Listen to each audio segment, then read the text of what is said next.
ಹರೇ ಶ್ರೀನಿವಾಸ. ಎಲ್ರಿಗೂ ನಮಸ್ಕಾರ ಸ್ನೇಹಿತರೆ. ಇವತ್ತಿನ ವಿಡಿಯೋದಲ್ಲಿ ರಾಮನವಮಿಯ ಬಗ್ಗೆ ತಿಳಿಸ್ಕೊಡ್ತಾ ಇದ್ದೀನಿ. ರಾಮನವಮಿಯನ್ನು ಯಾವತ್ತೂ ಆಚರಣೆಯನ್ನು ಮಾಡಬೇಕು, ಹೇಗೆ ಆಚರಣೆ ಮಾಡಬೇಕು, ಶುಭ ಮುಹೂರ್ತ ಯಾವುದು ನಾವು ಪೂಜೆ ಮಾಡಲಿಕ್ಕೆ, ಹಾಗೆಯೇ ಸಂಕಲ್ಪ ಹೇಗೆ ಮಾಡ್ಕೋಬೇಕು ಎಲ್ಲನೂ ನಾನು ಈ ವಿಡಿಯೋದಲ್ಲಿ ತಿಳಿಸ್ಕೊಡ್ತಾ ಇದ್ದೀನಿ. ಸ್ನೇಹಿತರೆ, ರಾಮದೇವರ ಜನನದ ದಿನ, ಜನ್ಮದಿನ, ಹುಟ್ಟಿದ ದಿನವನ್ನು ನಾವು ರಾಮನವಮಿ ಅಂತ ಹೇಳಿ ಆಚರಣೆಯನ್ನು ಮಾಡ್ತೀವಿ. ಶ್ರೀರಾಮದೇವರು ತ್ರೇತಾಯುಗದಲ್ಲಿ ರಾಕ್ಷಸರ ಸಂಹಾರಕ್ಕಾಗಿ ಬಂದವರು, ಭಗವಂತನ ಅವತಾರ ಅಂತ ಹೇಳ್ಬೋದು. ಸಾಕ್ಷಾತ್ ಮಹಾವಿಷ್ಣುವಿನ 7ನೇ ಅವತಾರ ಶ್ರೀರಾಮದೇವರ ಅವತಾರ. ಹಾಗಾಗಿ ಶ್ರೀರಾಮದೇವರ ಅವತಾರವಾದಂಥ ದಿನ ರಾಮನವಮಿ. ಅವತ್ತಿನ ದಿವಸ ನಾವು ರಾಮದೇವರ ಆರಾಧನೆಯನ್ನು ತಪ್ಪದೇ ಮಾಡಬೇಕು. ದಶರಥ ಮಹಾರಾಜ ಹಾಗೂ ಕೌಸಲ್ಯೆಯ ಮಗನಾಗಿ ಜನಿಸಿದಂಥ ಭಗವಂತ ಸಾಕ್ಷಾತ್ ವಿಷ್ಣುವಿನ ಅವತಾರ ಅಂತ ನಾವು ಆರಾಧನೆಯನ್ನು ಮಾಡ್ತೀವಿ. ಚೈತ್ರ ಮಾಸದ ಶುಕ್ಲ ಪಕ್ಷದ ನವಮಿ ನಾವು ರಾಮನವಮಿ ಅಂತ ಹೇಳಿಬಿಟ್ಟು ಆರಾಧನೆಯನ್ನು ಮಾಡ್ತೀವಿ. ಈ ಬಾರಿ ಶ್ರೀರಾಮನವಮಿಯನ್ನು ನಾವು 27ನೇ ತಾರೀಕು ಶುಕ್ರವಾರ ಆಚರಣೆಯನ್ನು ಮಾಡ್ತೀವಿ. 26ನೇ ತಾರೀಕು ಮಧ್ಯಾಹ್ನ 2 ಗಂಟೆ 50 ನಿಮಿಷಕ್ಕೆ ನವಮಿ ತಿಥಿ ಬಂದಿದ್ದರೂ ಸಹ ನಮಗೆ ಮುಖ್ಯವಾಗಿ ರಾಮನವಮಿಯನ್ನು ಆಚರಣೆಯನ್ನು ಮಾಡಲಿಕ್ಕೆ ನವಮಿ ತಿಥಿನೂ ಇರಬೇಕು, ನಕ್ಷತ್ರ ತುಂಬ ಮುಖ್ಯ. ಹಾಗಾಗಿ ರಾಮದೇವರ ನಕ್ಷತ್ರ ಪುನರ್ವಸು ನಕ್ಷತ್ರ. ಪುನರ್ವಸು ನಕ್ಷತ್ರ ಇರಬೇಕು, ಆವಾಗಲೇ ರಾಮದೇವರ ಒಂದು ಹುಟ್ಟಿದ ದಿನವನ್ನು ಆಚರಣೆಯನ್ನು ಮಾಡಬೇಕು. ಹಾಗಾಗಿ 27ನೇ ತಾರೀಕು ಶುಕ್ರವಾರ ಪುನರ್ವಸು ನಕ್ಷತ್ರ ಇರುತ್ತೆ, ನವಮಿ ತಿಥಿನೂ ಇರುತ್ತೆ. ಹಾಗಾಗಿ ಬೆಳಗ್ಗೆ ನಾವು ರಾಮನವಮಿಯನ್ನು ಅವತ್ತಿನ ದಿವಸ ಆಚರಣೆಯನ್ನು ಮಾಡ್ತೀವಿ. ಪರಾಭವನಾಮ ಸಂವತ್ಸರ, ಉತ್ತರಾಯಣ, ವಸಂತ ಋತು, ಚೈತ್ರ ಮಾಸ, ಶುಕ್ಲ ಪಕ್ಷ, ನವಮಿ ತಿಥಿ, ಅತಿಗಂಡ ಯೋಗ, ಕೌಲವಕರಣದಲ್ಲಿ ಈ ಬಾರಿ ನಾವು ಶ್ರೀರಾಮನವಮಿಯನ್ನು ಆಚರಣೆಯನ್ನು ಮಾಡ್ತಾಯಿದ್ದೀವಿ. ಶುಕ್ರವಾರ ಬಂದಿದೆ. ಮಹಾಲಕ್ಷ್ಮೀ ದೇವಿಯ ಪೂಜೆಯನ್ನು ಮಾಡುವಂಥ ದಿನ. ತುಂಬ ವಿಶೇಷತೆ. ರಾಮದೇವರು ಸೀತಾದೇವಿಯ ಪೂಜೆ, ಭಗವಂತನ ಅವತಾರವಾದಂಥ ರಾಮದೇವರು, ಲಕ್ಷ್ಮೀದೇವಿಯ ಅವತಾರವಾದಂಥ ಸೀತಾದೇವಿ, ಇವರನ್ನು ಪೂಜೆ ಮಾಡೋದು ತುಂಬ ವಿಶೇಷ ಫಲವನ್ನು ನಮಗೆ ಅವತ್ತಿನ ದಿವಸ ಕೊಡುತ್ತೆ ಅಂತ ಹೇಳ್ಬೋದು. ಆ ದಿವಸ ನಾವು ರಾಮದೇವರ ಆರಾಧನೆ, ಪೂಜೆ, ರಾಮ ಸೀತೆಯರ ಕಲ್ಯಾಣ ಮಾಡಿಸೋದು, ಅಥವಾ ನಾವು ಕಲ್ಯಾಣವನ್ನು ನೋಡಿದ್ರೆ ಸಾಕು ನಮ್ಮ ಇಷ್ಟಾರ್ಥಗಳೆಲ್ಲನೂ ಸಿದ್ಧಿಯಾಗುತ್ತೆ ಅಂತ ಹೇಳ್ತಾರೆ. ಮತ್ತು ಮನೆಯಲ್ಲೂ ಸಹ ಕಲ್ಯಾಣಗಳಾಗುತ್ತೆ. ರಾಮದೇವರ ಕಲ್ಯಾಣ ಮಾಡಿಸೋದಾಗಲಿ ಅಥವಾ ನೋಡೋದಾಗಲಿ, ರಾಮರ ಕಥೆಯನ್ನು ಶ್ರವಣ ಮಾಡೋದು, ಆಮೇಲೆ ರಾಮರ ಕಥೆಗಳನ್ನು ಹೇಳೋದು, ರಾಮರಕ್ಷಾ ಸ್ತೋತ್ರವನ್ನು ಹೇಳೋದು, ಇದರಿಂದ ವಿಶೇಷ ಫಲವನ್ನು ನಾವು ಅವತ್ತಿನ ದಿವಸ ಪಡಿಬೋದು. ಕೆಲವರ ಮನೆಗಳಲ್ಲಿ ಅವತ್ತು ಹಬ್ಬದ ಅಡುಗೆಯನ್ನು ಮಾಡಿ ನೈವೇದ್ಯ ಮಾಡ್ತಾರೆ, ಊಟವನ್ನು ಮಾಡ್ತಾರೆ. ಬ್ರಾಹ್ಮಣರ ವೈಷ್ಣವರ ಪದ್ಧತಿಯಲ್ಲಿ ಈ ರೀತಿ ಪದ್ಧತಿ ಇರುತ್ತೆ. ಕೆಲವರು ಮನೆಗಳಲ್ಲಿ ಅಡಿಗೆ ಮಾಡೋದಿಲ್ಲ, ಉಪವಾಸವನ್ನು ಆಚರಣೆಯನ್ನು ಮಾಡ್ತಾರೆ. ಅಂದರೆ ಪಾನಕ, ಕೋಸಂಬರಿ, ಈ ಥರದ್ದು ಮಜ್ಜಿಗೆ, ಇದನ್ನು ನೈವೇದ್ಯವನ್ನು ಮಾಡಿ ಅದನ್ನು ಸೇವನೆಯನ್ನು ಮಾಡಿ ಉಪವಾಸವನ್ನು ಆಚರಣೆಯನ್ನು ಮಾಡ್ತಾರೆ. ಇದು ಅವರವರ ಪದ್ಧತಿಗೆ ಬಿಟ್ಟಿದ್ದು, ಹೇಗಾದರೂ ಮಾಡ್ಬೋದು, ತೊಂದರೆ ಇಲ್ಲ. ಹಬ್ಬದ ರೀತಿಯಾಗಿ ಭಗವಂತ ಹುಟ್ಟಿದಾನೆ ಅಂತ ಹೇಳಿಬಿಟ್ಟು ಹಬ್ಬವನ್ನು ಆಚರಣೆಯನ್ನು ಮಾಡಿ ವಿಧ ವಿಧವಾದಂಥ ಭಕ್ಷ್ಯಗಳನ್ನು ಮಾಡಿ ದೇವರಿಗೆ ನೈವೇದ್ಯ ಮಾಡಿ ಊಟವನ್ನು ಮಾಡ್ಬೋದು. ಅಥವಾ ಭಗವಂತ ಹುಟ್ಟಿದಾನೆ ಅಂತ ಹೇಳಿಬಿಟ್ಟು ತುಂಬ ಜನ ಅವತ್ತು ಊಟವನ್ನೇ ಮರೆತು ಬಿಟ್ಟಿರ್ತಾರಂತೆ. ಆ ರೀತಿಯಾಗಿ ಆ ಒಂದು ಸಂತೋಷದಿಂದ ಊಟ ಮಾಡೋದೇನೆ ಮರೆತು ಹೋಗಿ ಬರೀ ಪಾನಕ, ಕೋಸಂಬರಿ, ಮಜ್ಜಿಗೆಯನ್ನು ಕುಡಿದು ಸಂತೋಷವನ್ನು, ಸಂಭ್ರಮವನ್ನು ಪಟ್ಟಿರ್ತಾರಂತೆ. ಹಾಗಾಗಿ ಕೆಲವರು ಉಪವಾಸವನ್ನು ಮಾಡ್ತಾರೆ. ಇದು ಅವರವರ ಸಂಪ್ರದಾಯಕ್ಕೆ ಬಿಟ್ಟಿದ್ದು, ಅವರವ್ರ ಪದ್ಧತಿಗೆ ಬಿಟ್ಟಿದ್ದು, ಹೇಗಾದರೂ ಮಾಡ್ಬೋದು ಸ್ನೇಹಿತರೆ. ಮತ್ತು ಅವತ್ತಿನ ದಿವಸ ಬೆಳಗ್ಗೆ ಯಾವ ಮುಹೂರ್ತದಲ್ಲಿ ನಾವು ಪೂಜೆಗಳನ್ನು ಮಾಡ್ಕೋಬೇಕು ಅಂತ ನಿಮಗೆ ತಿಳಿಸ್ಕೊಡ್ತೀನಿ. ಶ್ರೀರಾಮದೇವರು ಅಭಿಜಿತ್ ಮುಹೂರ್ತದಲ್ಲಿ ಜನ್ಮವನ್ನು ತಾಳಿರ್ತಾರೆ. ಹಾಗಾಗಿ ಅಭಿಜಿತ್ ಮುಹೂರ್ತ ತುಂಬ ವಿಶೇಷವಾದಂಥ ಮುಹೂರ್ತ ಅವತ್ತಿನ ದಿವಸ. ಇಲ್ಲ ನಾವು ಅವತ್ತು ಬ್ಯುಸಿ ಇರ್ತೀವಿ, ಬೆಳಗ್ಗೆ ಆಫೀಸ್ಗಳಿಗೆ ಹೋಗಬೇಕು, ಕೆಲಸ ಇರುತ್ತೆ, ನಾವು ಹೊರಗಡೆ ಹೋಗೋರು ಅಂತ ಹೇಳೋರು ಬೆಳಗ್ಗೆ ಬ್ರಾಹ್ಮಿ ಮುಹೂರ್ತದಲ್ಲಿ ಪೂಜೆಯನ್ನು ಮಾಡ್ಕೋಬೋದು. 4 ಗಂಟೆ 47 ನಿಮಿಷದಿಂದ 5 ಗಂಟೆ 34 ನಿಮಿಷದ ತನಕ ಆ ಸಮಯದಲ್ಲಿ ಪೂಜೆಯನ್ನು ಮಾಡ್ಕೋಬೋದು. ರಾಮದೇವರ ಮೂರ್ತಿಯನ್ನು ಇಟ್ಟು ಪೂಜೆಯನ್ನು ಮಾಡ್ಬೋದು. ಅಥವಾ ರಾಮ, ಸೀತೆ, ಲಕ್ಷ್ಮಣ, ಹನುಮಂತ ಇರ್ತಕ್ಕಂಥ ಫೋಟೋ ಇತ್ತು ಅಂದರೆ ಫೋಟೋ ಸಹ ಇಟ್ಬಿಟ್ಟು ಪೂಜೆಯನ್ನು ಮಾಡ್ಕೋಬೋದು. ಹೇಗೆ ಮಾಡ್ಕೋಬೇಕು ಅಂತ ನಿಮಗೆ ತಿಳಿಸ್ಕೊಡ್ತೀನಿ. ನಂತರ ಸರ್ವಾರ್ಥ ಸಿದ್ಧಿ ಯೋಗ ಇದೆ ಅವತ್ತಿನ ದಿವಸ. ಬೆಳಗ್ಗೆ 6 ಗಂಟೆ 21 ನಿಮಿಷದಿಂದ ಹಿಡಿದು ಮಧ್ಯಾಹ್ನ 3 ಗಂಟೆ 24 ನಿಮಿಷದ ತನಕನೂ ಸರ್ವಾರ್ಥ ಸಿದ್ಧಿ ಯೋಗ ಇದೆ. ತುಂಬ ವಿಶೇಷವಾದಂಥ ಯೋಗ. ಈ ಯೋಗದಲ್ಲಿನೇ ಅಭಿಜಿತ್ ಮುಹೂರ್ತ ಬರುತ್ತೆ. ಹಾಗಾಗಿ ಅಭಿಜಿತ್ ಮುಹೂರ್ತ ಬಂದುಬಿಟ್ಟು ಮಧ್ಯಾಹ್ನ 12 ಗಂಟೆ 3 ನಿಮಿಷದಿಂದ 12 ಗಂಟೆ 51 ನಿಮಿಷದ ತನಕ ಇದೆ. ಹಾಗಾಗಿ ನಿಮಗೆ ಆ ಸಮಯದಲ್ಲಿ ಸರ್ವಾರ್ಥ ಸಿದ್ಧಿ ಯೋಗನೂ ಇರುತ್ತೆ, ಅಭಿಜಿತ್ ಮುಹೂರ್ತನೂ ಇರುತ್ತೆ. ಮತ್ತು ರಾಮದೇವರು ಹುಟ್ಟಿದಂತಹ ಮುಹೂರ್ತ ಅಭಿಜಿತ್ ಮುಹೂರ್ತ ತುಂಬ ವಿಶೇಷತೆ.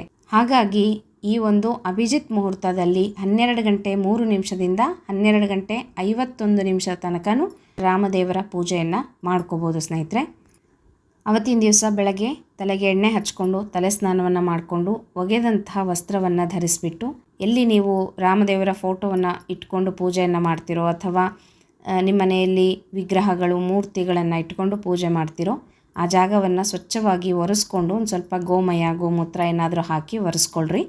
ನಂತರ ರಂಗೋಲಿಯನ್ನು ಹಾಕಿ ಒಂದು ಮಣೆಯನ್ನು ಹಾಕಿ ಮಣೆಯ ಮೇಲೆ ಒಂದು ತಟ್ಟೆಯಲ್ಲಿ ಮೂರ್ತಿಯನ್ನು ಇಟ್ಕೊಳ್ರಿ. ಮೂರ್ತಿ ಇಟ್ಟು ಪೂಜೆ ಮಾಡೋರು, ಇಲ್ಲ ಅಂತಂದರೆ ಫೋಟೋ ಇಟ್ಟು ಮಾಡೋರು ಫೋಟೋವನ್ನು ಇಟ್ಕೊಂಡು ಚೆನ್ನಾಗಿ ಒರೆಸ್ಕೊಂಡು ಗಂಧವನ್ನು ಹಚ್ಚಿಬಿಟ್ಟು ರಾಮದೇವರಿಗೆ, ನಂತರ ಅರಿಶಿನ ಕುಂಕುಮವನ್ನು ಸೀತಾದೇವಿಗೆ ಹಚ್ಚಿಬಿಟ್ಟು ಫೋಟೋವನ್ನು ಇಟ್ಬಿಟ್ಟು ಗೆಜ್ಜೆ ವಸ್ತ್ರವನ್ನು ಏರಿಸಬೇಕು. ರಾಮದೇವರಿಗೆ 24+2 ಗೆಜ್ಜೆ ವಸ್ತ್ರವನ್ನು ಏರಿಸ್ರಿ. 24 ಯಾಕೆ ಅಂದರೆ ನಾವು 24 ಕೇಶವನಾಮಗಳನ್ನು ಹೇಳ್ತೀವಿ, ಭಗವಂತನ ನಾಮಗಳು ಅಂತ ಅವು. ಹಾಗಾಗಿ 24 ಕೇಶವನಾಮ ಅಂತ ಹೇಳಿಬಿಟ್ಟು ಗೆಜ್ಜೆ ವಸ್ತ್ರವನ್ನು ಏರಿಸ್ರಿ. ಮತ್ತು ವಿಧ ವಿಧವಾದಂಥ ಪರಿಮಳ ಭರಿತವಾದಂಥ ಹೂಗಳನ್ನು ರಾಮದೇವರಿಗೆ ಸಮರ್ಪಣೆಯನ್ನು ಮಾಡ್ಬೋದು. ಗಂಡಸರು ಪೂಜೆ ಮಾಡೋದಾಯಿತು ಅಂದರೆ ತುಳಸಿಯನ್ನು ಏರಿಸ್ಬೋದು. ಮತ್ತು ತುಳಸಿಯನ್ನು ಶುಕ್ರವಾರದ ದಿವಸ ಕೀಳಬೇಡ್ರಿ, ಹಿಂದಿನ ದಿವಸನೇ ತೆಗೆದು ಇಟ್ಕೊಂಡು ಏರಿಸ್ಬೋದು, ತೊಂದರೆ ಇಲ್ಲ. ಈ ರೀತಿಯಾಗಿ ಭಗವಂತನಿಗೆ ಅಲಂಕಾರವನ್ನು ಮಾಡಿ 2 ಎಣ್ಣೆಯ ದೀಪಗಳನ್ನು ಹಚ್ಚಿಡಬೇಕು. ನಂತರ 2 ತುಪ್ಪದ ದೀಪಗಳನ್ನು ಹಚ್ಚಿಟ್ಟು ಸಂಕಲ್ಪವನ್ನು ಮಾಡ್ಕೋಬೇಕು. ಸಂಕಲ್ಪ ಹೀಗೆ ಮಾಡ್ಕೋಬೇಕು. ಕೈಯಲ್ಲಿ ಅಕ್ಷತೆಯನ್ನು ಹಿಡ್ಕೊಳ್ರಿ. ಶುಭೆ ಶೋಭನೆ ಮುಹೂರ್ತೆ ಆದ್ಯ ಬ್ರಹ್ಮಣಃ ದ್ವಿತೀಯ ಪರಾರ್ತೆ ಶ್ರೀ ಶ್ವೇತವರಾಹಕಲ್ಪೆ ವೈವಸ್ವತ ಮನ್ವಂತರೆ ಕಲಿಯುಗೆ ಪ್ರಥಮಚರಣೆ ಭರತವರ್ಷೆ ಭರತಖಂಡೆ ಜಂಬೂದ್ವೀಪೆ ದಂಡಕಾರಣ್ಯೆ ದೇಶೆ ಗೋದಾವರ್ಯಾಃ ಶಾಲಿವಾನಶಕೆ ಬೌದ್ಧಾವತಾರೆ ರಾಮಕ್ಷೇತ್ರೆ ಅಸ್ಮಿನ್ ವರ್ತಮಾನೇನ ಚಾಂದ್ರಮಾನೇನ ವ್ಯಾವಹಾರಿಕೆ ಪರಾಭವನಾಮ ಸಂವತ್ಸರೆ ಉತ್ತರಾಯಣೆ ವಸಂತ ಋತು ಚೈತ್ರಮಾಸೆ ಶುಕ್ಲಪಕ್ಷೆ ನವಮಿ ತಿಥೌ ಪುನರ್ವಸು ನಕ್ಷತ್ರ ಅತಿಗಂಡ ಯೋಗ ಕೌಲವಕರ್ಣ ಏವಂ ಗುಣ ವಿಶೇಷಣ ವಿಶಿಷ್ಟಾಯಾಂ ಶುಭ ಪುಣ್ಯತಿಥೌ ಅಸ್ಮತ್ ಗುರುವಂತರ್ಗತ ಭಾರತೀ ರಮಣ ಮುಖ್ಯ ಪ್ರಾಣ ಅಂತರ್ಗತ ಶ್ರೀ ವಿಷ್ಣು ಪ್ರೇರಣೆಯ ವಿಷ್ಣು ಪ್ರೀತ್ಯರ್ಥಂ ಸಹ ಕುಟುಂಬಾನಾಂ ಕ್ಷೇಮಸ್ಥೈರ್ಯ ವಿಜಯವೀರ್ಯ ಅಭಯ ಆಯುರಾರೋಗ್ಯ ಐಶ್ವರ್ಯಾಭಿವೃದ್ಧ್ಯರ್ಥಂ ಸಮಸ್ತ ಸನ್ಮಂಗಳಾರ್ಥಂ ಸಮಸ್ತ ಅಭ್ಯುದಯಾರ್ಥಂಚ ಧರ್ಮಾರ್ಥ ಕಾಮಮೋಕ್ಷ ಚತುರ್ವಿಧ ಫಲಪುರುಷಾರ್ಥ ಸಿದ್ಧ್ಯರ್ಥಂ ಸಕಲ ಮನೋರಥ ಸಿದ್ಧ್ಯರ್ಥಂ ಇಷ್ಟಕಾಮ್ಯಾರ್ಥ ಸಿದ್ಧ್ಯರ್ಥಂ ಶ್ರೀರಾಮನವಮಿ ನಿಮಿತ್ತ ಶ್ರೀರಾಮದೇವರ ಸಹಿತ ಸೀತಾದೇವಿ ಪೂಜನಾಂಚ ಕರಿಷ್ಯೆ ಅಂತ ಹೇಳಿಕೊಂಡು ಸಂಕಲ್ಪವನ್ನು ಮಾಡಿಕೊಳ್ಳ್ರಿ. ಯಾಕೆಂದರೆ ಶುಕ್ರವಾರ ಆಗಿದೆ, ರಾಮದೇವರ ಸಹಿತವಾಗಿ ನಾವು ಸೀತಾದೇವಿ ಪೂಜೆಯನ್ನು ಮಾಡ್ಕೋಬೇಕು. ಹಾಗಾಗಿ ಈ ರೀತಿಯಾಗಿ ಸಂಕಲ್ಪವನ್ನು ಮಾಡಿಕೊಂಡು ಪೂಜೆಯನ್ನು ಪ್ರಾರಂಭ ಮಾಡಿರಿ. ದೇವರಿಗೆ ಅಷ್ಟೋತ್ತರಗಳನ್ನು ಹೇಳ್ತಾ ರಾಮದೇವರ ಅಷ್ಟೋತ್ತರ ಆಗಿರಲಿ, ವಿಷ್ಣುವಿನ ಅಷ್ಟೋತ್ತರವನ್ನು ಆಗಿರಲಿ ಹೇಳಿಕೊಂಡು ಅರ್ಚನೆಯನ್ನು ಮಾಡ್ಬೋದು, ಪುಷ್ಪಾರ್ಚನೆಯನ್ನು.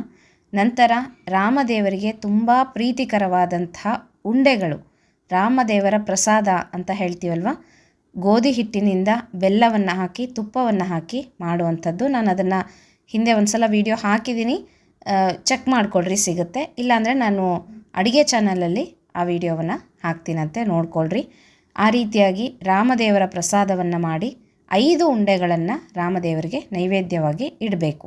ನಂತರ ಪಾನಕ, ಕೋಸಂಬರಿ, ಮಜ್ಜಿಗೆಯನ್ನು ಸಹ ರಾಮದೇವರಿಗೆ ನೈವೇದ್ಯವನ್ನು ಮಾಡಬೇಕು. ತಾಂಬೂಲ ದಕ್ಷಿಣೆ ಸಹಿತವಾಗಿ ಹಣ್ಣು ಕಾಯಿ ಎಲ್ಲವನ್ನು ರಾಮದೇವರಿಗೆ ನೈವೇದ್ಯವನ್ನು ಮಾಡಿ ಅಡುಗೆ ನೈವೇದ್ಯ ಸಹ ರಾಮದೇವರಿಗೆ ಮಾಡ್ಬೋದು. ಈ ರೀತಿಯಾಗಿ ಧೂಪ ದೀಪ ನೈವೇದ್ಯಗಳಿಂದ ರಾಮದೇವರ ಪೂಜೆಯನ್ನು ಭಕ್ತಿಯಿಂದ ಮಾಡಿಕೊಳ್ಳ್ರಿ. ನಿಮ್ಮ ಇಷ್ಟಾರ್ಥಗಳೆಲ್ಲನೂ ಸಿದ್ಧಿ ಆಗುತ್ತೆ, ಹಾಗೆಯೇ ಕಷ್ಟಗಳ ಪರಿಹಾರ ಆಗುತ್ತೆ. ಈ ಒಂದು ಚೈತ್ರ ಮಾಸದಲ್ಲಿ ತುಂಬ ಬೇಸಿಗೆ ಅಲ್ವಾ, ಬಿರು ಬಿಸಿಲು ಅಂತ ಹೇಳ್ತೀವಿ. ತಣ್ಣನೆಯ ಪಾನಕ, ಮಜ್ಜಿಗೆ, ತಂಪಾದ ಹೆಸರುಬೇಳೆ ಕೋಸಂಬರಿ ಇದನ್ನು ಮಾಡಿ ಎಲ್ಲ ಭಕ್ತರಿಗೂ ದಾನವಾಗಿ ಕೊಡಬೇಕು. ತುಂಬ ಒಳ್ಳೆಯದು. ಇದರಿಂದ ಎಲ್ಲರಿಗೂ ಹಂಚೋದ್ರಿಂದ ಭಗವಂತನ ಪ್ರೀತಿಗೆ ಪಾತ್ರರಾಗ್ತೀವಿ ಅಂತ ಹೇಳ್ಬಿಟ್ಟು ಆ ರೀತಿಯಾಗಿ ನಾವು ಹಬ್ಬವನ್ನು ಆಚರಣೆಯನ್ನು ಮಾಡಬೇಕು. ಭಗವಂತ ತೃಪ್ತನಾಗ್ತಾನೆ ಅಂತ ಹೇಳಿಬಿಟ್ಟು ಈ ರೀತಿಯಾಗಿ ತುಂಬ ಕಡೆ ದೇವಸ್ಥಾನಗಳಲ್ಲೂ ಸಹ ಪಾನಕ, ಮಜ್ಜಿಗೆ, ಕೋಸಂಬರಿಗಳನ್ನು ಕೊಡ್ತಾ ಇರ್ತಾರೆ. ವಿಶೇಷವಾಗಿ ರಾಮದೇವರ ಒಂದು ಕಲ್ಯಾಣೋತ್ಸವದಲ್ಲಿ ಭಾಗಿಗಳಾಗೋದು, ಕಲ್ಯಾಣೋತ್ಸವವನ್ನು ಮಾಡಿಸೋದು, ನೋಡೋದು, ದೇವಸ್ಥಾನಗಳಿಗೆ ಹೋಗಿ ರಾಮದೇವರ ಒಂದು ದರ್ಶನವನ್ನು ಮಾಡ್ಕೊಂಡು ಬರೋದು ತುಂಬ ವಿಶೇಷ ಫಲವನ್ನು ಕೊಡುತ್ತೆ. ರಾಮ ರಕ್ಷಾ ಸ್ತೋತ್ರವನ್ನು ತಪ್ಪದೆ ಎಲ್ಲರೂ ಹೇಳ್ಕೊಳ್ರಿ. ಮತ್ತು ಯುಗಾದಿ ಹಬ್ಬದಿಂದ 9 ದಿನಗಳ ಕಾಲ ರಾಮ ನವರಾತ್ರಿಯನ್ನು ಆಚರಣೆಯನ್ನು ಮಾಡ್ತಾ ಇರೋರು ಅಥವಾ ನವರಾತ್ರಿಯನ್ನು ಯಾರ್ಯಾರು 9 ದಿನಗಳ ಕಾಲ ಆಚರಣೆಯನ್ನು ಮಾಡ್ತಾ ಇದ್ರೋ ಅವರೆಲ್ಲರೂ ಅವತ್ತಿನ ದಿವಸ ಕೊನೆಯನ್ನು ಮಾಡಬೇಕು. ಅವತ್ತು ಯಥಾರೀತಿಯಾಗಿ ಪೂಜೆಯನ್ನು ಮಾಡಿಕೊಂಡು ಧೂಪ, ದೀಪ, ನೈವೇದ್ಯಗಳನ್ನು ರಾಮದೇವರಿಗೆ ಸಮರ್ಪಣೆಯನ್ನು ಮಾಡಿಕೊಂಡು ರಾಮದೇವರಿಗೆ ಕೃಷ್ಣಾರ್ಪಣವನ್ನು ಹೇಳಿ ಕೈ ಮುಗಿದು ಬೇಡ್ಕೋಬೇಕು. ನಂತರ ಶ್ರೀರಾಮನಾಮವನ್ನು ಯಾರು ಬರೀಲಿಕ್ಕೆ ಇಚ್ಛೆ ಪಡೋವಂಥವರು ರಾಮನವಮಿ ದಿವಸ ಬರೀಲಿಕ್ಕೆ ಪ್ರಾರಂಭವನ್ನು ಮಾಡ್ಬೋದು. ಪುಸ್ತಕವನ್ನು ತಂದಿಟ್ಕೊಂಡು ರಾಮದೇವರ ಮುಂದೆ ಇಟ್ಟು ಸಂಕಲ್ಪ ಮಾಡಿಕೊಂಡು ರಾಮನಾಮವನ್ನು ಬರೀತೀನಿ ಅಂತ ಹೇಳಿಬಿಟ್ಟು ಕೋಟಿ ಅಥವಾ ಲಕ್ಷ ಅಂತ ಹೇಳಿ ಅನ್ಕೊತಾರೆ. ಆ ರೀತಿಯಾಗಿ ದಿನನಿತ್ಯವಾಗಿ ದೇವರ ಮುಂದೆ ಕೂತ್ಕೊಂಡು ಶ್ರೀರಾಮ ಶ್ರೀರಾಮ ಅಂತ ಬರಿತಾ ಹೋಗೋದು. ದಿನನಿತ್ಯ ಎಷ್ಟಾಗುತ್ತೋ ಅಷ್ಟು ಬರಿಬೋದು. ಮತ್ತು ಪುಸ್ತಕವನ್ನು ಅಲ್ಲೇ ದೇವ್ರ ಮುಂದೆನೇ ಇಡಬೇಕಾಗುತ್ತೆ. ಈ ರೀತಿಯಾಗಿ ರಾಮನಾಮವನ್ನು ಬರಿತಕ್ಕಂಥವ್ರು ರಾಮನವಮಿ ದಿವಸ ಪ್ರಾರಂಭ ಮಾಡ್ಬೋದು. ಮತ್ತು ರಾಮದೇವರ ಹಾಡು ಅಂತ ಹೇಳಿಬಿಟ್ಟು ನಾನು ಹಿಂದೆ ಒಂದು ಸಲ ವಿಡಿಯೋ ಹಾಕಿದ್ದೆ. ಸಾಧ್ಯವಾದರೆ ಲಿಂಕ್ ಶೇರ್ ಮಾಡ್ತೀನಂತೆ, ನೋಡ್ಕೊಳ್ರಿ. ಆ ರಾಮದೇವರ ಹಾಡನ್ನು ಸಹ ಹೇಳ್ಕೊಬೋದು. ಇದಿಷ್ಟು ರಾಮನವಮಿ ದಿವಸ ನಾವು ಹೇಗೆ ಪೂಜೆಯನ್ನು ಮಾಡ್ಕೋಬೇಕು, ಹೇಗೆ ಸಂಕಲ್ಪ ಮಾಡಬೇಕು, ಎಷ್ಟು ಗಂಟೆಗೆ ರಾಮದೇವರ ಪೂಜೆಯನ್ನು ಮಾಡ್ಕೋಬೇಕು ಅಂತ ನಿಮಗೆಲ್ಲ ತಿಳಿಸ್ಕೊಟ್ಟಿದ್ದೀನಿ. ಇದರಲ್ಲಿ ಇನ್ನೇನಾದರೂ ಡೌಟ್ಸ್ ಇದ್ದರೆ ಅಥವಾ ಇನ್ಯಾವುದಾದ್ರೂ ವೀಡಿಯೋಸ್ ಹಾಕಬೇಕು ಅಂತ ಇದ್ದರೆ ದಯವಿಟ್ಟು ನನಗೆ ಕಮೆಂಟ್ ಮಾಡಿರಿ, ನಾನು ನಿಮಗೆ ಕಳಿಸ್ಕೊಡ್ತೀನಂತೆ. ಮತ್ತು ಮುಂದಿನ ವೀಡಿಯೋ ಒಟ್ಟಿಗೆ ಸಿಗ್ತೀನಿ. ಹರೇ ಶ್ರೀನಿವಾಸ.